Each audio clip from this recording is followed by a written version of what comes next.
Melissa. And this is the Jaywalkers Recovery Podcast. This is Kevin with the Jaywalkers Recovery Podcast. Today I have my friend Dave B. Sobriety date, November 21st, 2021. Dave, how you doing? Yeah, I'm good. Thank you. I'm excited to be here. It's good to get you in here. Just last weekend, we were floating down the Deschutes River with a bunch of clean and sober people. Yeah, it was a blast. It's the third kind of event that I've gone to, like camping overnight kind of thing. And those are really special. Yeah, those campfire meetings, and yeah, it's cool.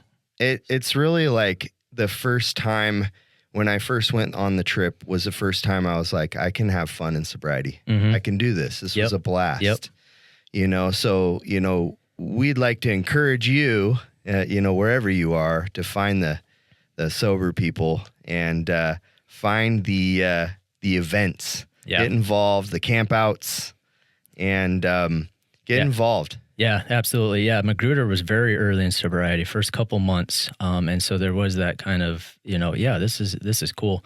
But now, 2.5 years in doing this, rafting trip, it's just delighted to not be drinking at these things. I participate. I'm actually there. I'm not lost in my drink. By the time I start the second drink, I'm drinking at a campsite. I'm not at the campsite. Yeah. And just you're not present in the moment. Yeah. I just surrounded by people and disappear, into that glass. And so, hopefully that's encouraging to people. Like, there will be a day when you're delighted to not be drinking. That's awesome. Mm-hmm. I so relate with that. Dave, why don't you take us into maybe your childhood, bring us back, and then lead us into, what qualifies you as an alcoholic? Yeah. I'll start with what qualifies me as an alcoholic, because I just had something happen just a couple days ago. So I listened to this podcast and I love it, and thank you so much for doing it. It's cool I've been listening to a ton of speaker tapes, but to hear the people that you get to know and their stories this way, and I was on a cruise and just sitting there listening to someone's story, looking out at the ocean, and somebody I knew, that was really cool. So I'd heard about this other podcast, a recovery elevator, and I jumped on there, and this is a couple days ago, and this is something that just qualifies me as an alcoholic. And immediately they had a advertisement in the beginning for a non-alcoholic beer. And from the beginning, this is just my personal opinion, and I heard this from Pat very early on, that non-alcoholic beers are for non-alcoholics, right? And I could relate to that because when I was trying to stop drinking, I would sometimes have these NA beers to try to moderate, and I would take a sip, and I could tell my brain was just looking for the hit. And then I would take another sip, and the brain, the addiction is like, come on, where is it? Where's the magic? So I'm not, it's not something I'm going to do.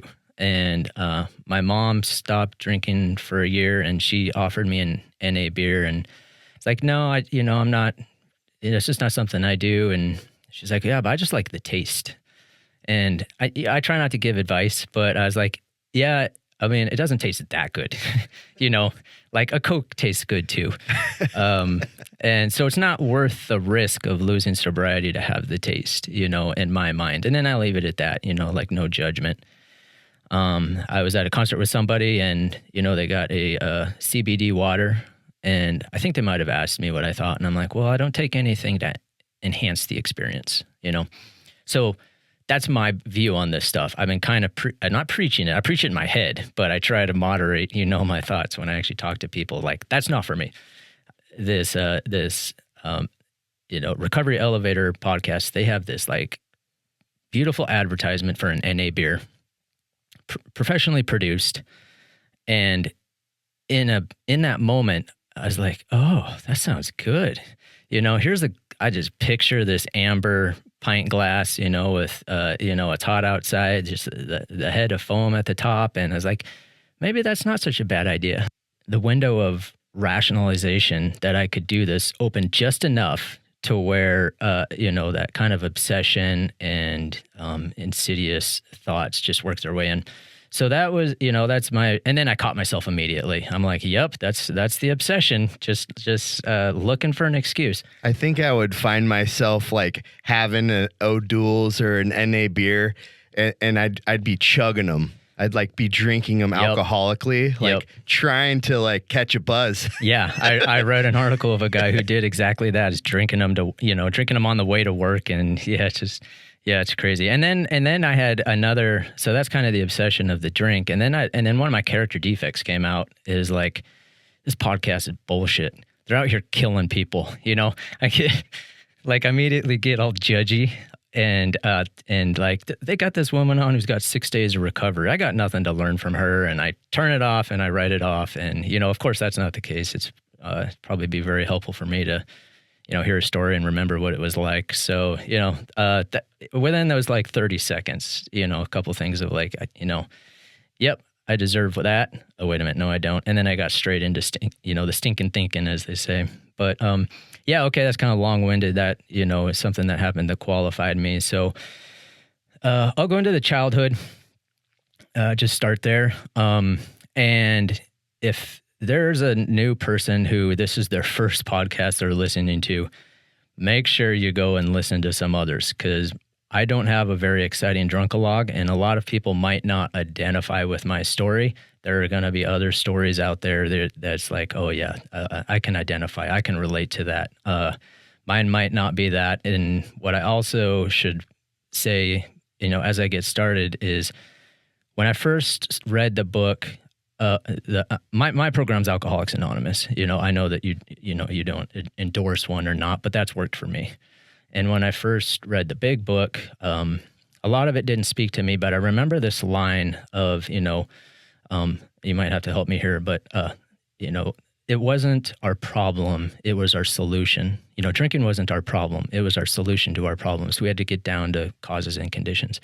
That made no sense to me, but it stuck in my head. And then I heard someone else say it at a meeting. And in my mind, I'm like, well, this doesn't make any sense because I literally have a drinking problem. But it stuck. So when I go kind of through my early years, it's not so much I had this like obsession in drinking, to oblivion and compulsion, but I will go into like what my mind was doing, because there wasn't alcohol involved really until later. So childhood, I can go, pretty quickly. I grew up in a very small town in Montana. It's called Big Timber, and I lived 5 miles out in the country, and I'm an oldie child. So I'm not going to say it was lonely. I don't remember being lonely, but you can, paint that picture. My dad has never said he's an alcoholic, so it's not my place to put that label on him. My mom has said it, they divorced a long time ago. But he was a great dad. And, they didn't have, their marriage was one of convenience. And so it wasn't a happy marriage. And my mom did not like living in that small town. She wasn't in a happy marriage. So the childhood wasn't, particularly like, it wasn't bad. It wasn't necessarily joyful either. But I cannot point to anything in that time that says that's the reason I'm an alcoholic. That's the reason that I drank. There's like no trauma. Like my dad, maybe drank too much, but he was a really good dad. And they got divorced like when I was in 5th grade. He lost the house and we moved into town. He kind of disappeared into the bottle for a little bit. And basically my life was awesome. Like you can think of that movie, The Sandlot. I was in this small town. I was kind of getting into trouble, but not really. We're like middle schoolers. It's like my kids on this cruise ship where they're running around thinking they're hellions, but how much trouble, can you really get into? Like the town looked out for me.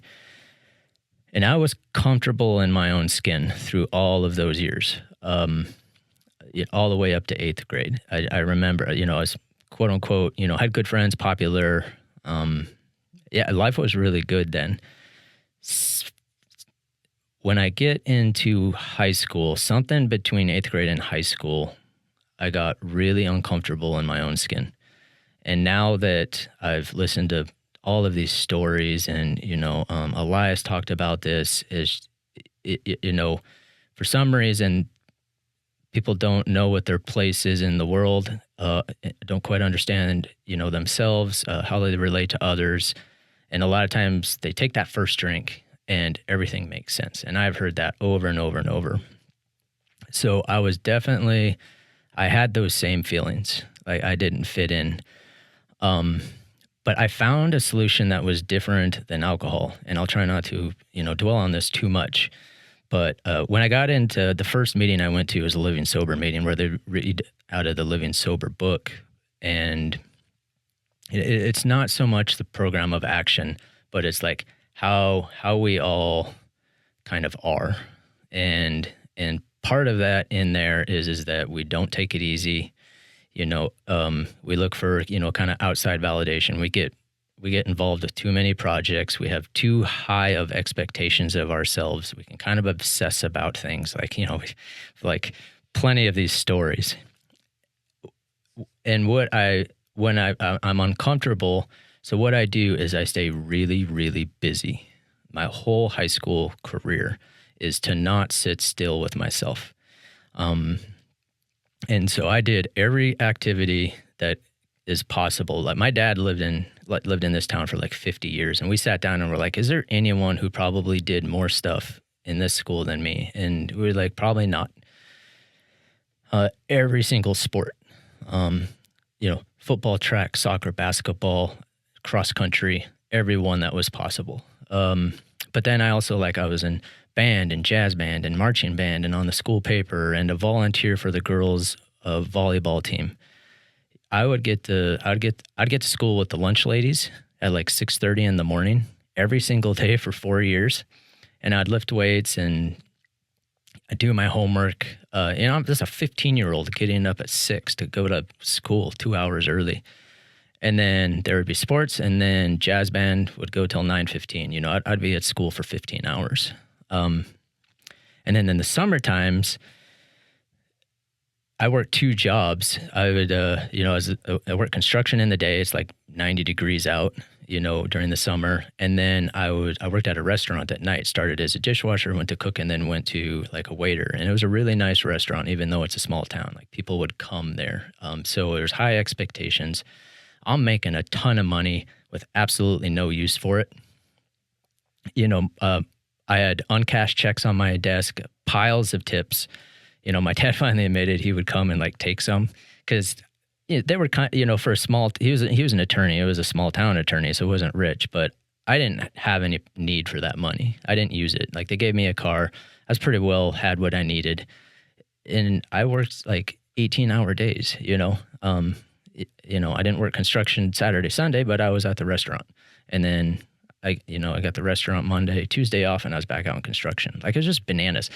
And this whole time, in my mind, this was the only way to live. It wasn't really an option. I didn't even consider it. And the point, I think, and it's I try not to psychoanalyze this too much. But I put a lot of thought into it, and I'm like, that's probably the first time. That's probably what I can point to as some kind of alcoholic tendency. I had to stay busy. I needed a source outside validation. I was uncomfortable talking to girls. My junior year, I found a girlfriend, and she was awesome. We had that puppy love for 2 years, but I was the varsity guy and she was the starry-eyed freshman. The power imbalance there was sufficient that, I could ask her out. So, in hindsight, it was a good time, but I really, I just didn't feel good inside. So, I leave high school and I go to college at Pacific University here in Forest Grove. That's how I got into this area. And, I wasn't a jock by any means. You're looking at me, I'm 5'8" and 160 pounds. I worked really, really hard. And I was, had a lot of self-discipline. So I was able to compete at a small town, but I got into college and that wasn't an option, right? So now I need to find something else. I fell into a fraternity almost because my friends and I, we realized there was this fraternity that only had 4 seniors in it.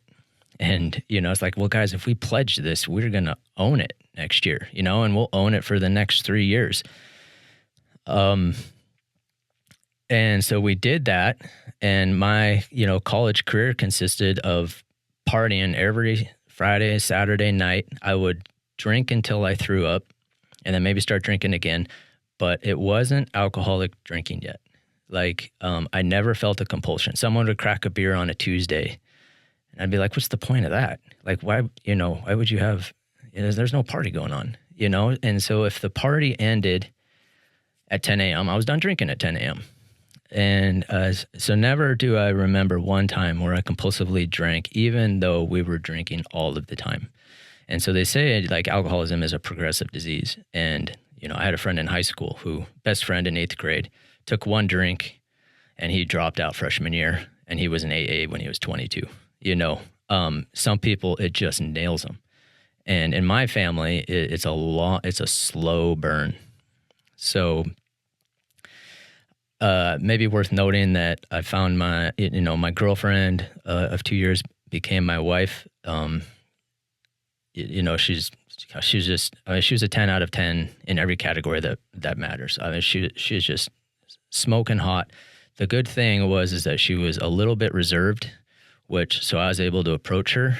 All of the sorority girls, they were super outgoing. I was a little bit of intimidating, but, I always lifted weights. That was part of my presentation to the world. I needed some false confidence in things. And so I managed to secure just an awesome, awesome woman.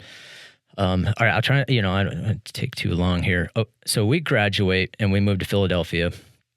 She's going to get her master's degree as a physician assistant. Some of the character defects that define alcoholism or alcoholics, there's an uncomfortable in my own skin. And now I start seeing like, kind of self-importance, pride,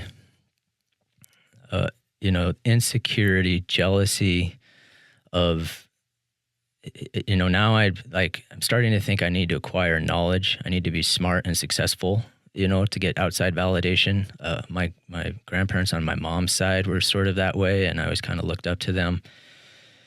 And I'm sitting there, I'm just sitting in Philly treading water while she gets her, master's degree. And daily drinking replaced binge drinking because we were living with an older couple who would have a beer after work, and they would have a glass of wine or two at dinner. And then for some reason they loved Courvoisier. And so there would be Courvoisier, she was a doctor. We just randomly lived with these two people for 2 years. And then, so Courvoisier after dinner. It was a fair amount of drinking. So the binge drinking stopped, but like this little bit of daily drinking, but still never compulsive drinking. I was never at a point where I was like, more, I can't stop. That's coming, if anyone's getting bored, we'll get there. And so, the one thing I remember about that time is I had a calm mind because there wasn't anything for me to do. I was waiting for her to graduate. And so the ambition was, I was able to put it to the side a little bit. And I think that's important too, that, I couldn't do anything to increase my position in the world. So I was just cool for a while. And I can look back on that and see it as like I was at peace for a little bit. The other thing that is worth noting here, try not to get into the too personal stuff, but her school, this wouldn't fly these days, but the school is like, ladies, don't get pregnant. If you get pregnant, you're out. And looking back at that, that's weird, right? But that kind of scared her. And so the intimacy fell off while we're out there. And they say the two killers of alcoholics are self-pity and resentments. And my resentment at her started then and continued thereafter and got deeper and deeper. She graduates. We moved back to Oregon. This is 2005 now, I'm 25 years old. We got to start our house. We start our, we get early in our careers. I go into real estate. And now we're social drinking with our friends. We're back with our friends now, right? It's a couple of years later. And so the drinking is increasing. I think looking back now, I'm noticing that alcohol started to work as a solution to how I felt. That's when I kept drinking, even though there wasn't really a reason. The other thing that's really important in my story is I'm bipolar, and on average, bipolar sets in late teens or early 20s and goes, on average, undiagnosed for 9 years, because the consequences of this, condition have to start building up before people are like, what in the hell is wrong? So tell me a little bit about bipolar disease. How'd that make you feel? What were the symptoms? Yeah. So it used to be called manic depressive. And the best way to describe it is like, so you go into periods of mania and you're on top of the world when people are in these, a lot of risky sex, a lot of spending money, zero feelings of risk, for those reasons. They feel kind of invincible. You don't sleep, you don't eat, you lose weight. Some folks might like see it as like just being on Adderall or something. I never did Coke, but it might be something like microdosing on something as an upper, but it's in your brain. There's two types. There's bipolar 1, bipolar 2. I am type 2, which is a little less severe. It is psychosis, I'm like, but bipolar 1 are the folks who typically end up on the streets, commit suicide. They just severe downward spiral. They burn everything to the ground. And so that's the highs, that's the mania. And this isn't like I lost my temper because my kids did something. These are much longer waves that are many months long. It's not normal human being, good days, bad days. And then usually when the mania cracks or stops, that's when the depression hits. And the higher the mania, the worse the depression. And then a lot of folks, that's when they, now they're contending with all of the damage of their mania, whether it's with people, credit cards, it's not a lot unlike a binge, an alcoholic binge. The interesting thing with mine is it's not so much depression, but severe catastrophizing, and to a point where everyone else is like, this, this makes no sense. This is not going to happen. I don't come up with any examples right now, but that's essentially what it is. It's kind of it's just a form of psychosis. The beautiful thing is the meds work pretty well and they have no side effects. My wife finally diagnosed me because she's in the medical field and she had to put up with my insanity for a while, and something was just going on, and she's like, dude, you're bipolar. Like, this is crazy. And maybe if I don't get back to it, the worst moments of my life and, the damage that I did is when I was manic and drinking. Like, when you're manic, you're already, bending relationships to the breaking point. And when you add alcohol, it's a bad thing. The alcohol intensifies these episodes. Yeah, so alcohol is like pouring gas on the fire of mania. And then when you're in the depressive state, it can make that worse too. But it was definitely alcohol and mania. And when I'm manic, I would drink because I wanted to. The thing is, people go off their meds because that mania can be intoxicating. I won't go too much. Famous artists, famous business people, there's a lot of creativity. Your mind is on fire, and people will miss that. So that sets in. All right, so 25 years old, that starts in. For me, everything went gray for a whole decade. I actually don't remember a lot. I had 2 kids born at this time. It was amazing. But I was just watching a movie of my life. I didn't feel anything. And it really sucked. And this also is around the time that, alcohol turned on me. I probably saw 10 psychiatrists, nurse practitioners, mental health, counselors, PhDs, trying to find out. But you're like, when you're in the bottle, it's hard to see the label. It's like, how much of this is just being human? It's really hard to know when you're depressed if you're not the type who can't get out of bed. And so that happened for a long time. I could do a whole podcast on being bipolar, but when I got medicated, the analogy I have is right around that time, there was a TV show called Making a Murder. And this guy had been incarcerated for 10 years, when he didn't do it, or at least, maybe I think he didn't do it. I don't remember. When I got medicated, I felt like that. I came out of this fog and I felt like 10 years had been taken from me.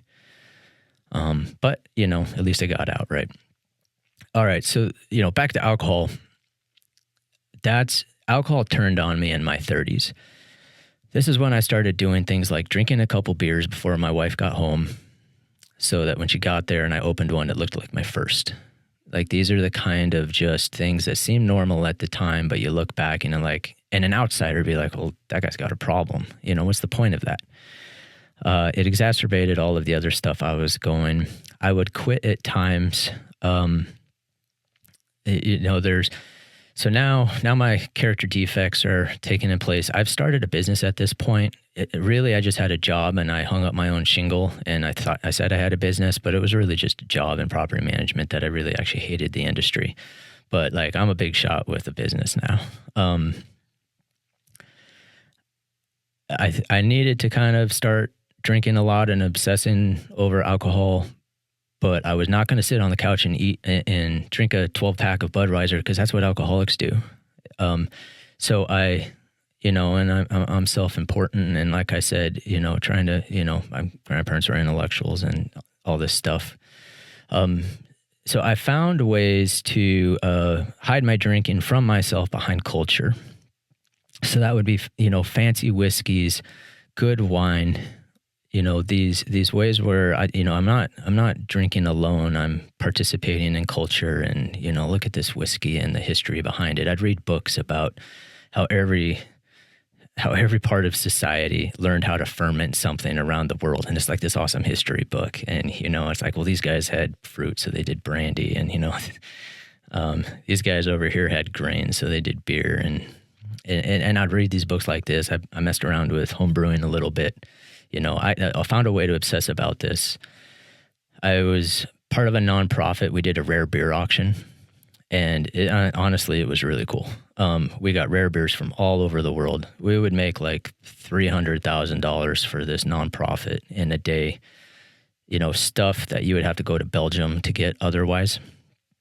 And it was cool. And I would spend $1,000 on beer that, was, I don't know how big it was, a large bottle of beer at 13% ABV. And I would drink this and I'd be like, there's a fancy beer from this place. And it's just one beer, but it's like the equivalent of like 3. And I'd drink 2 of them and I'd be drunk. And my wife is like, why do you smell like alcohol? And I'm like, I got 2 beers, get off my back, And so this was a way for me to, and then I got on the apps, the beer apps. I started tracking beer, I got obsessive about it, and it was a way to hide drinking from myself. It was kind of cool. It was socially acceptable. I was helping, I was with cool people. The other ways would be at, like these wine auctions and things like this. And now these were with super fancy people. And I would volunteer. I volunteered at them in the beginning, being like, one day I'll be here. And I get in like $1,000 a plate. I can't afford this. I don't know if I'm going to get this. I was basically bankrupt at that time. It was a charade, the whole thing. I'd get my ticket for free because I was working at this nonprofit. But now I'm in the room, but I can't afford any of the stuff. And it's almost worse than being outside of the room because I feel like a fraud. It was just bad. I was just living a lie. And if people can't identify with me, I was never in a room like that. Well, I was living a lie. And that kind of hurts the soul. This goes on for a while in my 30s. I'm taking 4-hour naps during the day. My ambitions of my youth are starting to turn into fantasy. And I can supercharge that after 3 beers. Start living in the fantasy, even though things are falling around, around me. I started making decent money, but I was absolutely broke. My wife is not an alcoholic. She doesn't have alcoholic tendencies like I do. She's a normie, but I was dragging her down. And so we kind of engaged a little bit of retail therapy. And I dug ourselves into a huge hole. So now I think I'm this big shot. But we have $60,000 in student loans, $30,000 in credit card debt. When it's time for payroll, I'm putting it on a credit card. I signed this lease that, for an office that I can't afford.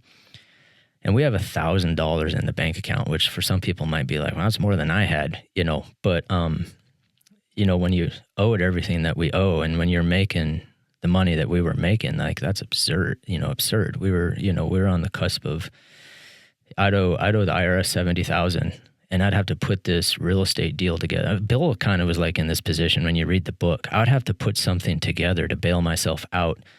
And it wasn't the best for the client at the time. And it takes 3 months, and I'm just sick to my stomach, making this thing go through, dragging these people along. It was wasn't what I envisioned, but I got to play the part. So I get diagnosed in 2000. My wife diagnoses me in 2017, and my life improves. But these character defects are still there.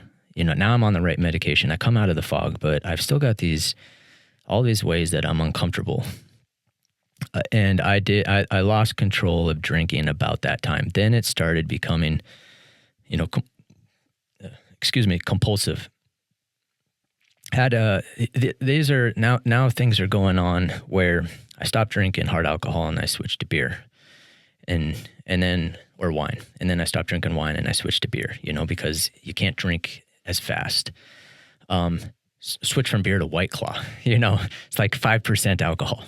And then I would get a case of White Claw and drink it in the garage and throw up. Just silly. I'd have like my last glass of liquor. I'd drink it halfway down, and then I would cut it again with the soda. And then I would drink that halfway down, and then I would cut it again, so that I could keep drinking until it was bedtime, but not overdo it. So I could still, participate in the next day. Some other random things that I did.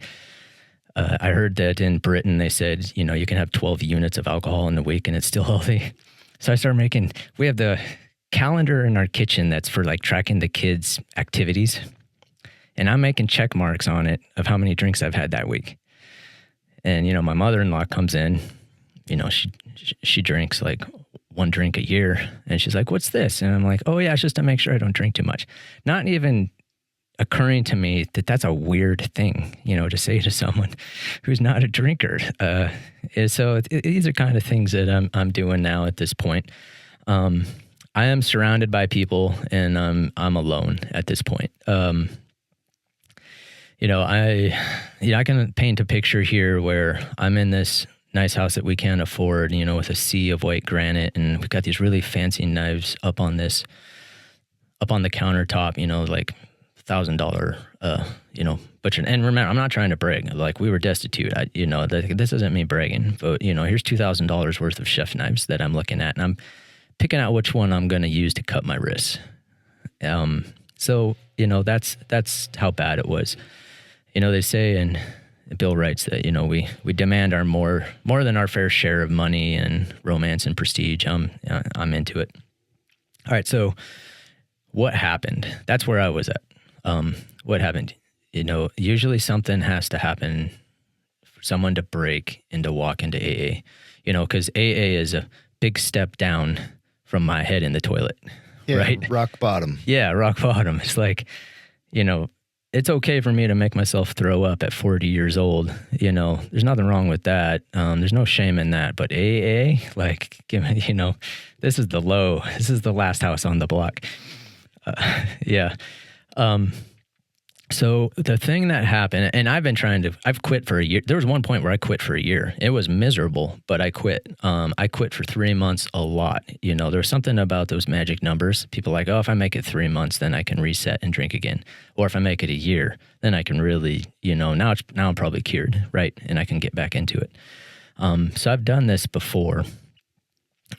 We go to a concert in Edgefield, which, from where we're at, that's 20 miles away. And you have to get on a few different freeways, like 405, a lot of merging, a lot of changing lanes.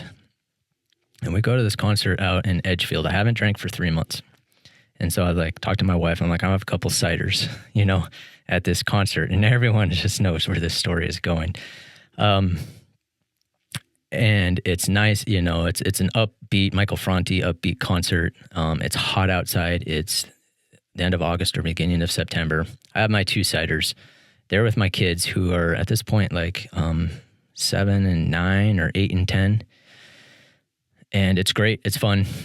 And I find every excuse I can make up to go back to the drink tent. It's got to go to the bathroom. Gonna go get the kids, some waters. Gonna go get them some ice cream. I'll refill your drink. My wife is drinking. It doesn't really, again, not alcoholic. And that was one of the only couple times where I compulsively drank. I would get the drink, just slam it right there, throw the cup away and go back. And so this concert is over and I'm driving home because I'm only supposed to have 2 ciders. And I've been in the sun and dancing. I get on the highway and I was like, holy crap, I'm hammered. This is not good. And so this is where a sane person, I'd never, they say our life was insanity. I'm like, well, I was never strapped to a chair, like some of the people I hear in AA with a bag over my head. I'm not insane. Look at me, I got my life together. But outsiders would be like, not pulling over in this moment is insane. But what they don't understand is the sickening charade that you have to go through with your spouse when something like this happens. And it's happened over and over and over. And what would we have to do? Well, we would have to pull off to Denny's and we'd have to sit there for 4 hours. The day would be ruined. We'd have to call her mother-in-law. Now I would have to admit what I did, but I would only admit enough for her to give up, with the questions. And she knows I'm lying. I know that she knows she's lying, and she knows that I know that she's, that I'm lying. But it's just easier to not talk about it. And then it would go on for months. It would be 3 months of this elephant in the room of well, now do we really have to be done because that was bad? Or, the kids are sitting there wondering why does everything suck all of a sudden? This concert was fun. So that's what was going through our minds when we do an insane thing like continue to drive home. And I got there, it was fine. Nobody knew anything better. But it scared me. And then a few days later, it's probably 4 days later, this thing has me shook. And I found out from a friend later that that wouldn't have been a DUI. That would have been felony child endangerment. And I'm thinking in my mind, there are a lot of parallel universes out there where I rolled that car and killed my family. How many times am I going to tempt fate? And so 4 days later, I'm putting away laundry and I find this pin that my 7 or 8 year old daughter had made for me. I brought it here. I mean, obviously the people, listening can't see it, but you got the child chicken scratch on here in this little piece of paper, and it says "Best Dad Ever" with a little heart. And it's got the flight wings, on the top of it. Yeah, so that was so I could pin it to my chest, right? So super cute and sweet. Yeah. I'm putting away laundry 4 days after this, this incident, and I see this. And up until this, I didn't see this. I didn't realize this till much later in the AA program doing the work. I had a spiritual event there, but I would not have ever said that. I didn't even recognize it at the time because in my mind, spiritual events are angels come through the clouds and they're nonsense. But in that moment, out of all the times I've been trying to control alcohol and trying to quit, and something in me cracked. because the spiritual thing is that I knew for a fact that if I had rolled that car and killed her, that I would have found this on the day of her funeral. And that's when the self-will and the self-centeredness just gave way. I did that. That was 2 months before I went to AA, and it definitely wasn't the last time I drank. But that's when I broke. And a lot of people come into AA, and a lot of times what happened that got them there is something with jail or the law, because it's put right in their face that things are unmanageable. Like they can't, it's like, the other thing that I see that's very common is something happens with their kids. And I think the kids are about the only thing that can pierce that self-centeredness. And I see that a lot. Someone comes in because something happened with their kids. So that broke. And so let's see where we're at. A couple months later, I don't know when I decided to go to AA. I wish I could remember the moment. Maybe there wasn't a moment, but it was definitely after that the damn, sometime after that, it was like, I need help. The day before I was going to go to AA, I had a friend come over, and I told him, I'm like, going to AA tomorrow, but I'm going to have a few drinks tonight. And, he's like, all right, whatever. And I told him, if I have 2 drinks, I can usually control it. I can stop. If I start the third, then I go all the way. Like, I can't stop at the third. And so he comes over, and, he brought some mushrooms, which I did not expect, But my wife and I are separated at this point, and I left her because I thought she was the problem. In my whole life, I'm like, I'll never meet anyone like her again. She is a 10 out of a 10, every category that matters. She is like the hottest person in any room. Obviously, she's smart. She's got a master's degree. She makes good money. People love her. She did come out of her shell, and so she's kind of like the life. People just adore her. And she's a great mom, on and on and on. I was like, I will never meet anyone like her again. But for some reason, I was like, why am I not crazy about her? And I couldn't put my finger on it.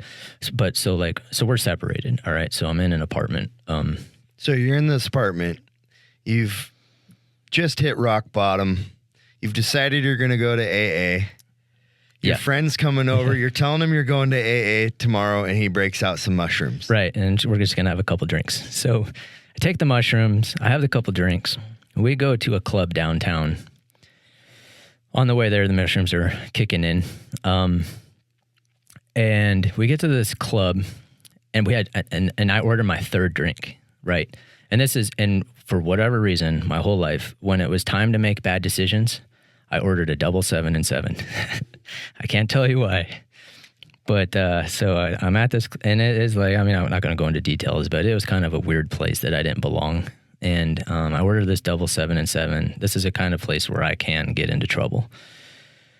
And now I'm shrooming, and I take a sip of this 7 and 7, and it tastes like absolute poison. Like the shrooms are telling me something, legit poison. And I take one sip, and the best way I'm able to describe this is like, have you ever gone into like your grandfather's garage, and in the back of the garage is like just this bin of oils and, paint thinners. And there's one little can that somehow like the label has, eroded from the outside, and you can't even tell what it is. Like my brain was telling me, what you're drinking is that. And if you drink this, you are going to die. And I took another sip, and same thing. And I set it down. I remember exactly what I said. I'm done. I don't need it. Now, at the time, I don't know what I meant by I don't need it, because I don't still understand that alcohol is the solution. The solution to what? What do I even need this for? But that's what came out of my mouth. I don't need it.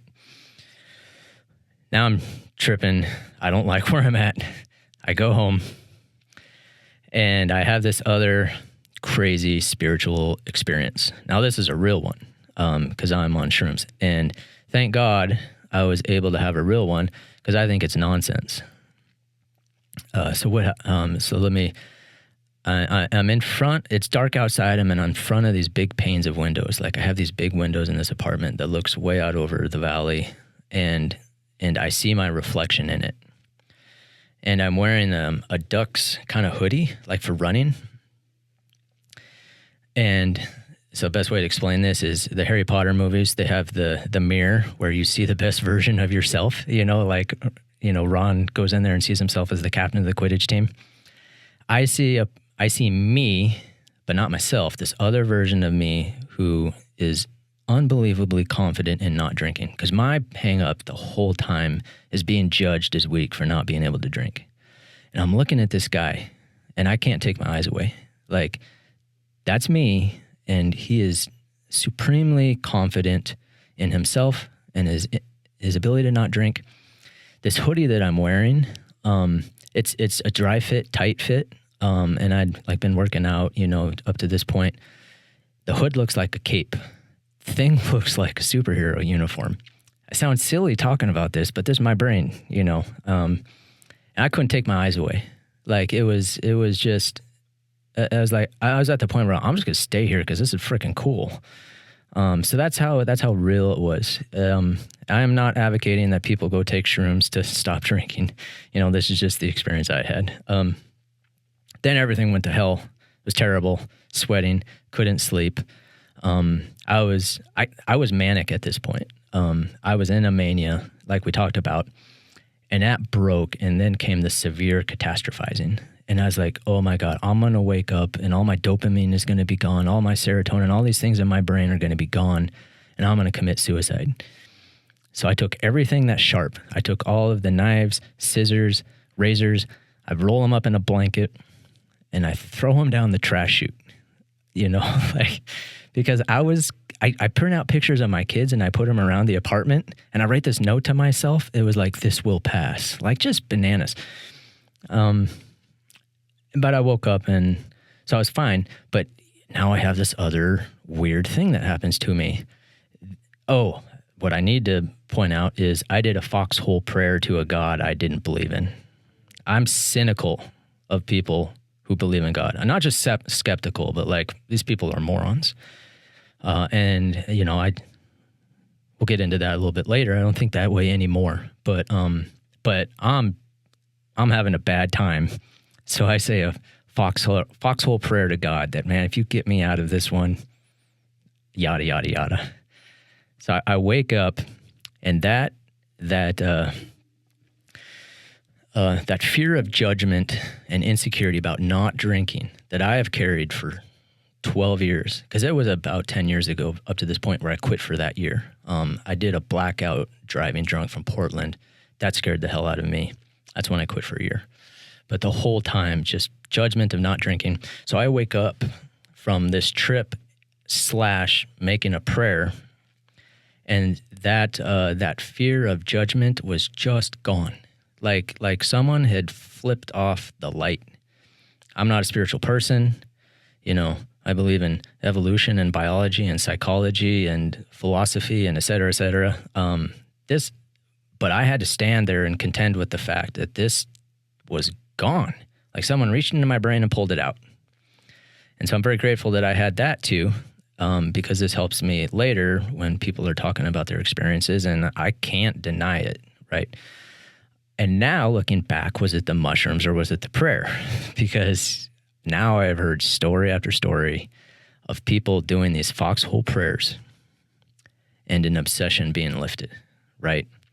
So, I mean, definitely the first two things were, I think, the shrooms. But this obsession being lifted, I got to attribute to this prayer that I didn't believe in, because I've heard it so many times in other literature, stories. So I've seen this reflection. I go to AA the next day, living sober. I wear my most fancy, polo, my Apple Watch. I'm a big shot. I come in confident. I want everyone to know that I don't belong there, but I go. So now I've kind of completed step 3, right? Like to some extent, I realized my life was unmanageable. I came to believe that AA could help, and I made a decision to go there.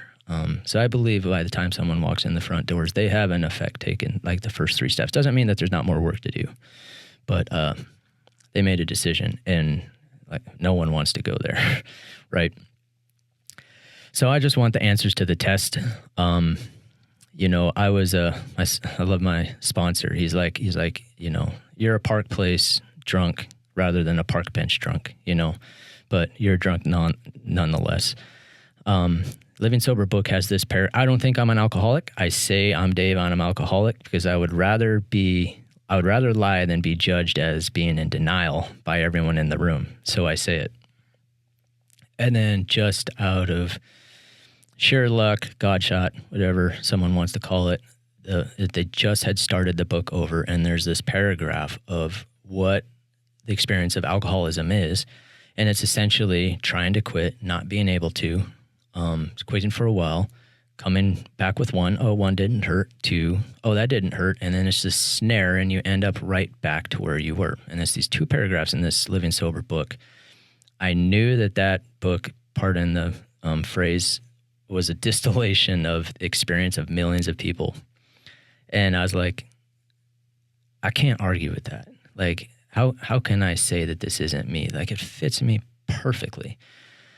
And a big weight fell off my shoulders because the fight was over. Like, I was so tired of trying to control my drinking. And it was a big relief. It's like, you know, I had a planning committee around drinking. Drinking is a second job. You know, it's not, you know, the drinking, the recovering from the drinking, the planning, the drinking, the getting the alcohol, the consuming the alcohol. Like, this is a second job. And I was tired of it. And so that was a big relief to be like, all right, I'm an alcoholic. So really grateful for that meeting. And then I just kept an open mind, why did I go? I have no DUIs, you know. I'm lying to myself that, you know, I'm not in these huge financial holes and things, but I still have a big house with a 3-car garage that my wife is living in. And I've got probably the nicest apartment in Hillsboro, and my kids are great. And, you know, so like, why did I go to AA? Why was I a high bottom drunk? I don't, you know, why didn't things have to get worse? I am so lucky I got out of that stuff without disaster. Part of it was I think I was used to asking for help because of the bipolar stuff and all of these counselors I had had in the past. And then in one other organization I've been in my life, it was like, you just got to trust the process. It doesn't make sense, but just trust the process. And so I had that going into AA as well. Okay, so now I'm in AA. So we're past what happened. Okay, so like, what's it like now? You know, I couldn't really hear anything. My whole life, my mind is, there's a movie in The Secret Life of Walter Mitty where he's like constantly just the hero of his own story, and he just zones out. Like, that's me. Like, I've spent my whole life zoned out, just living in my own imagination. If I'm not living in the past, or if I'm not living in self-pity, or if I'm not future tripping, or if I'm not, you know, saving babies from trains and, you know, burning buildings, or, you know, things like that. I just constantly, like, I could not relax. My mind just would not shut the F up ever. It's just, so I'm in AA and I'm not really hearing much. The serenity is an abstraction to me. I've never had peace of mind. My internal narrator is talking over everybody. It's after about month 3 that I started to hear. It's also about the time when I, you know, get a sponsor and decide to do the steps.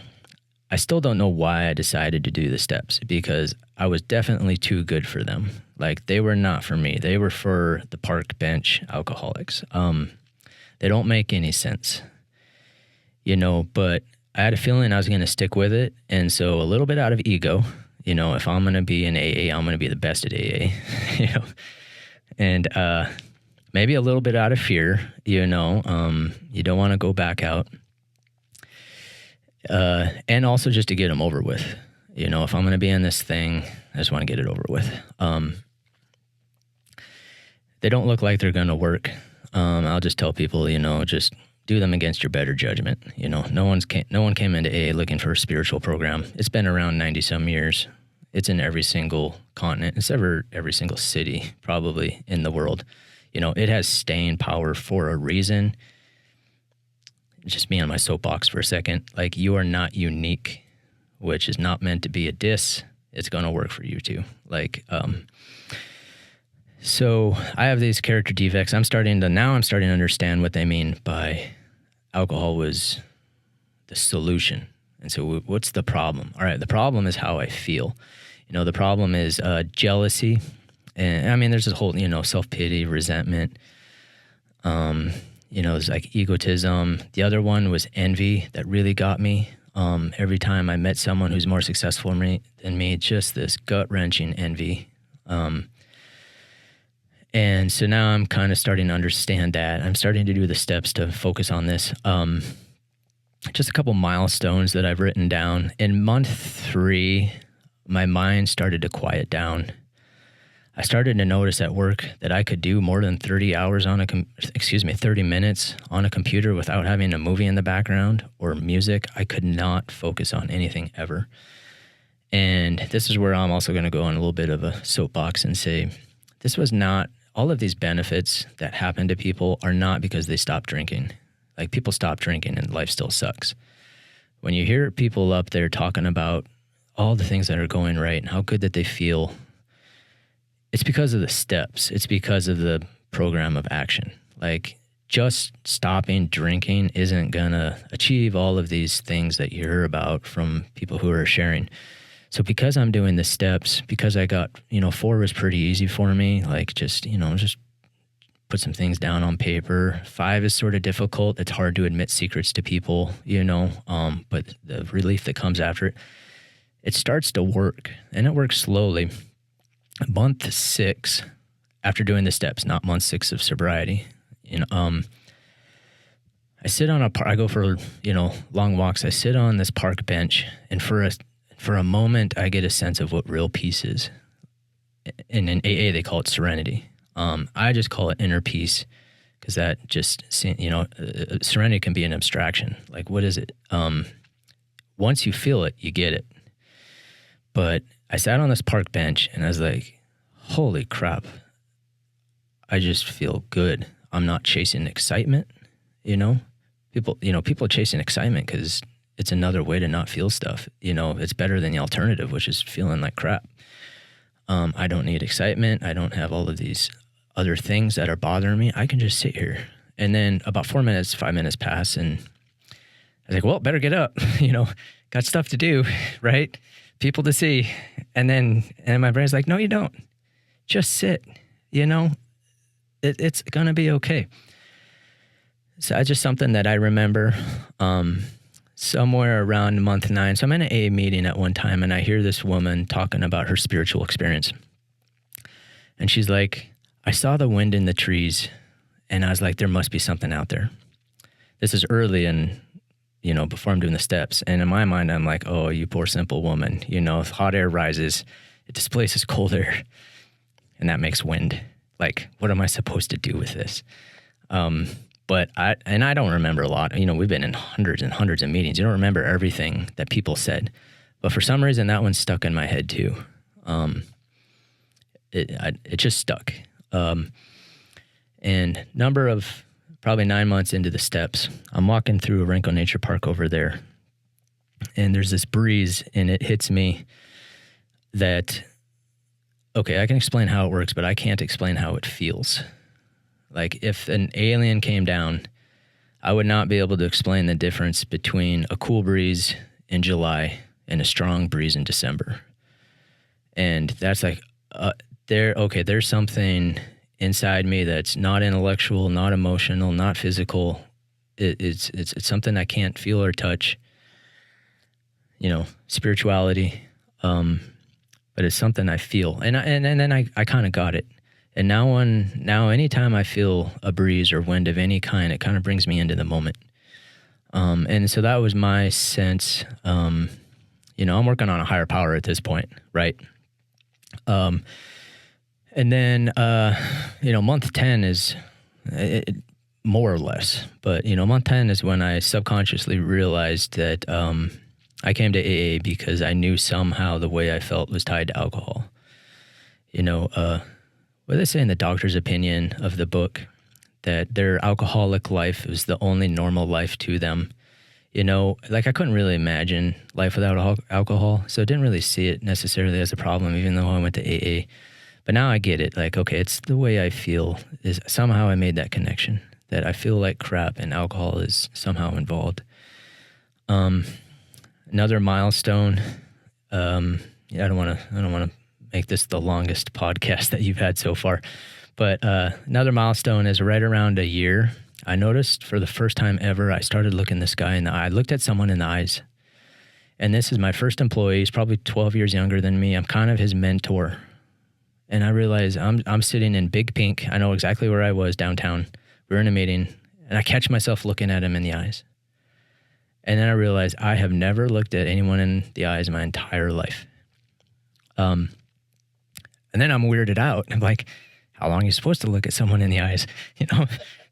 When does it get weird and awkward? And then I noticed I look my nieces in the eyes.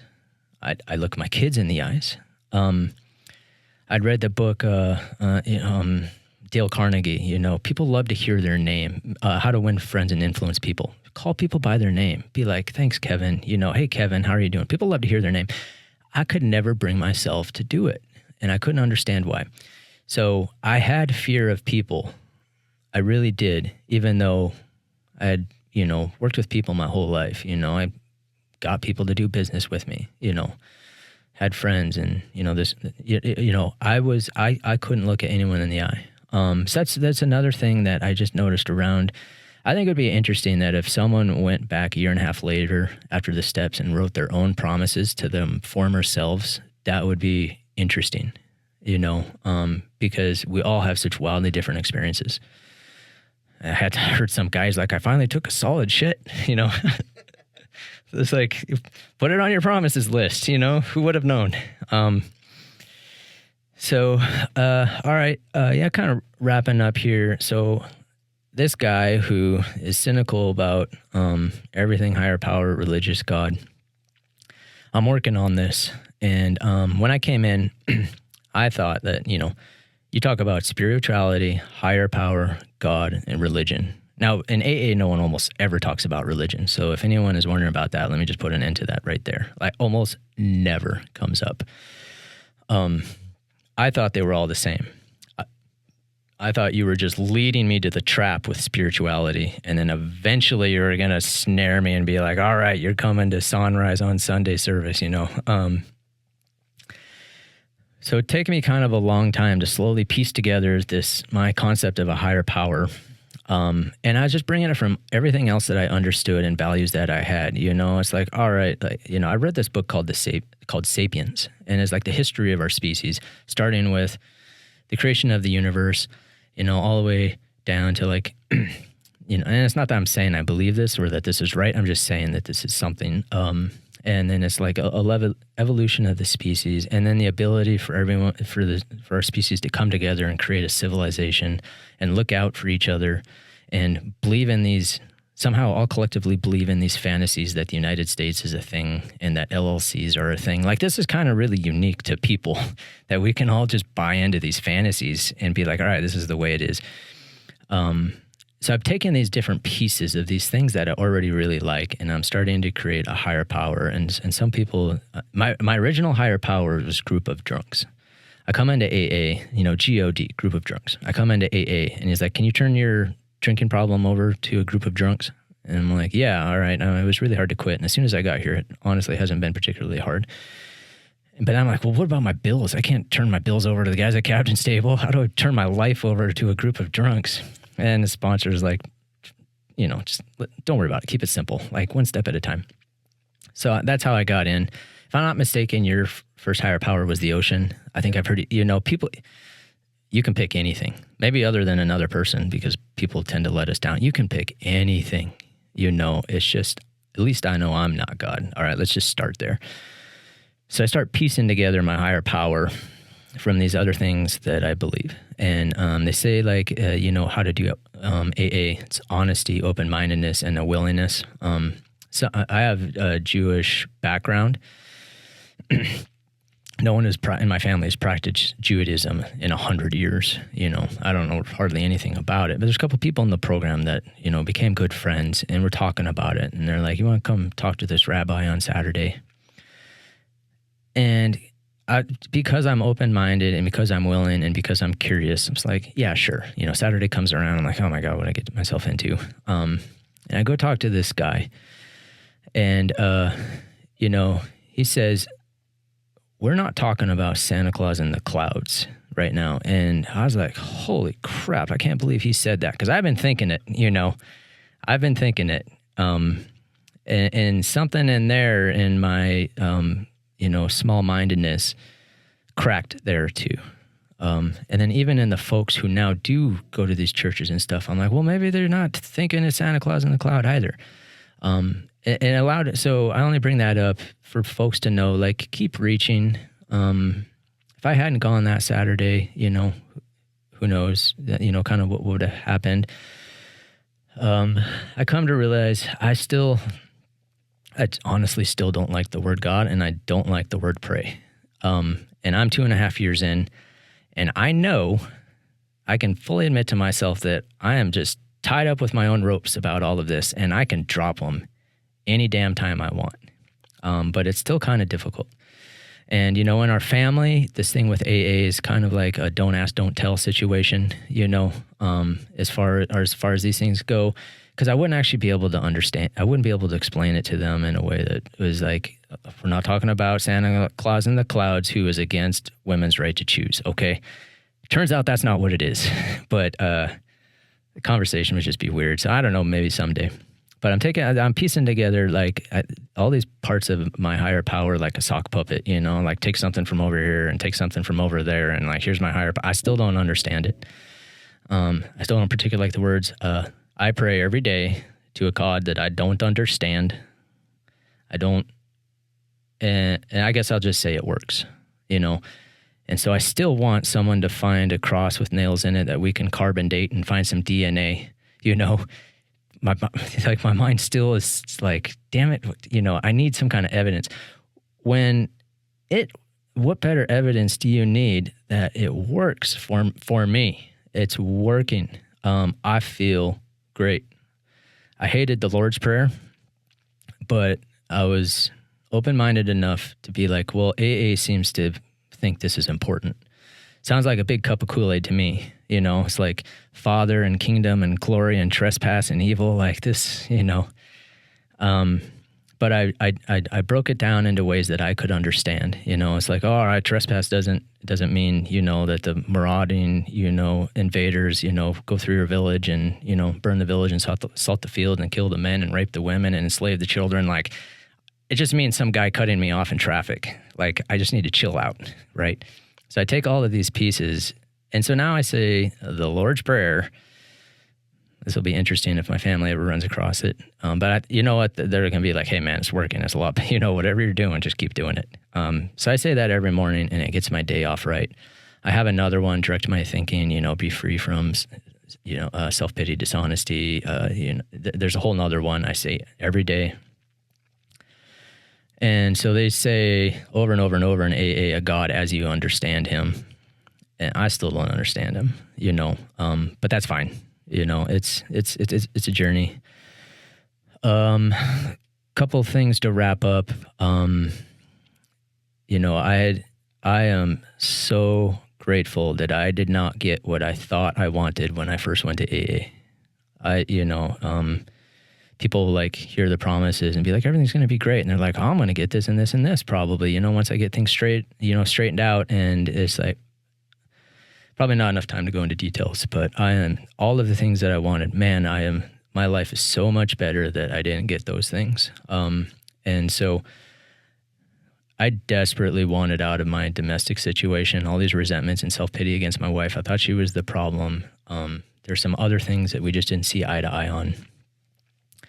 And I was like, I just need to get out of this. And I got into that, and I did, we never divorced, but we separated, and I got into this place of my own, and it was like, oh man, this is awesome. Like just solitude. I don't have to answer to anybody.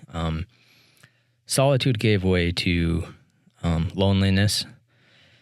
And I was working on this other business that was really going to be a rocket ship. I'm not going to explain it right now, but it was taking off. And it was really kind of a home run kind of thing. And I was like, I'm going to be out of this marriage. This business is going to take off. Long story short, what I'm trying to get at is when I went into AA, I wanted something other than all of that. I could not, so delighted to get out of that situation. And now I am full of joy because I'm right back in it, and that's what I mean. Like, thank whatever that I didn't get what I wanted. And our marriage is amazing, and it's just pretty awesome. So I just went back to the same life I resented, and now it's perfect. So I think let me see if there's anything I missed. No, I think I'll wrap up there. First of all, what a good woman for sticking with you through that. Oh my gosh. I think I'd have had a resentment if my wife diagnosed me with something. Yeah. And I put her through hell, like mania and drunk. And, all right. You just reminded me of one thing. If we lined up all the people captain's table of how many consequences they had as a result of drinking, there's people with a lot of felonies. There's people with a lot of damage. I'd be towards the back of the line, right? But if then it was like line up by the way that you hurt people, like the worst things that you did to the people the closest to you, I'm taking a long walk towards the front. It was yeah. So and so here's the one time I don't fight the concept of God is the things that I did to my wife and my closest friends, the forgiveness and grace that they've shown me, the fact that they even talk to me, let alone we go out and have wonderful times together. That's when I see, this God in a way where I always try to be like, oh, this is, it's not quite that, it's this and this. And when those things come up, the grace and forgiveness that I got from these people, that's when I say, ego, shut the F up. Like, who are you to try to qualify this? And that's kind of humbling experience. So yeah, I'm sorry. So yeah, my wife is amazing, and I don't know how they all put up with our stuff. Last section here. All right. Advice for a newcomer, someone who's considering quitting. Yeah, considering. Well, there's no shortage of that from folks in the room.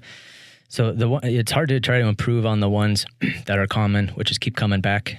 The other way I've heard that I like is, bring your body and your mind will follow, because it doesn't make any sense in the beginning. And go to different meetings, even though they follow the same kind of outline. The meetings have wildly different cultures and formats, like wildly different. 100%. Yeah. And so go to different meetings because you will find your people. And you'll find one that maybe isn't going too deep in the stuff you're not comfortable with.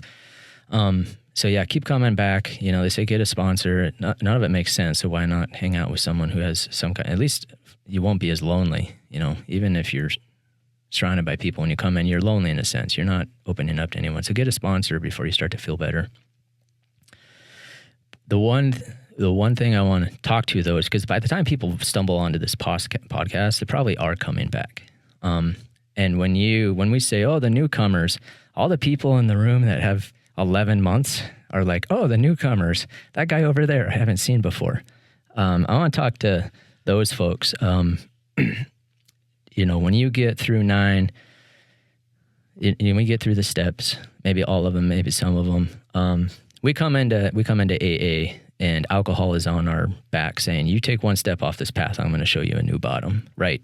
At some point, it stops talking shit, and you start stop thinking about alcohol. And AA has worked. And I think a lot of people get to this point, this inflection point in AA, 1 year after the steps, et cetera, et cetera. And for the moment, at least, that problem is solved. And that's when I'm saying, and I think a lot of them, we don't see them anymore. And maybe they go back out, maybe not, who knows, right? So I'm saying to these folks who are binging these podcasts right now, don't take your foot off the gas, because if and you have no excuse. Like, you have no excuse to not listen to this because you have seen it work, right? The folks who come in are brand new. They don't believe it. Don't take your foot off the gas. I'll just say that. My best moments are so rich were months 18 to 24. Like, that is when I was like, oh my God, how is my life this good? How do I feel this much at peace? And it's because it's like, now I want more. Okay, so alcohol's off my back. But they tell me that if I keep going, all of these character defects will be removed. Doesn't make any sense, but either did removing the obsession to drink. That didn't make any sense either. So, yeah, that's what I've been kind of telling some of my friends is like, man, just keep going.